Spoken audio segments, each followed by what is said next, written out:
বীৰ লাচিত থানাৰ সাংগঠনিক সচিব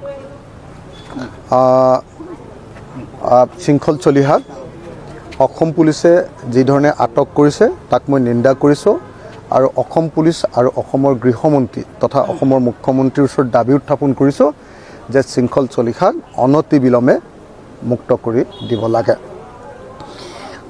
আমাৰ দুলীয়াজনৰ যিটো ঘটনা ঘটিছে এই ঘটনাটো দুৰ্ভাগ্যজনক। আমি দেখিছোঁ যে বিজেপি চৰকাৰৰ দিনত অসমৰ খিলঞ্জীয়া মানুহবিলাকৰ ওপৰত সদায় অত্যাচাৰ হৈছে।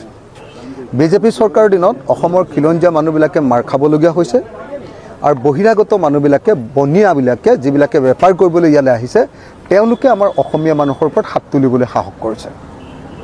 আমাৰ খিলঞ্জীয়া থলুৱা মানুহৰ ওপৰত হাত তুলিবলৈ সাহস কৰিছে।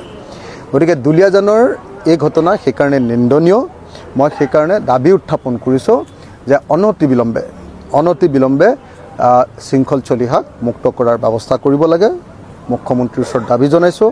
মই শিৱসাগৰৰ বিধায়ক হিচাপে দাবী জনাইছোঁ, ৰাইজৰ দলৰ সভাপতি হিচাপে দাবী জনাইছোঁ আৰু আশা কৰিছোঁ যে অতি সোনকালে চৰকাৰে এই সম্পৰ্কত এটা সিদ্ধান্ত গ্ৰহণ কৰি আমাৰ শৃংখলক উলিয়াই দিয়াৰ মোৰ ভাই শৃংখলক উলিয়াই দিয়াৰ ব্যৱস্থা কৰিব।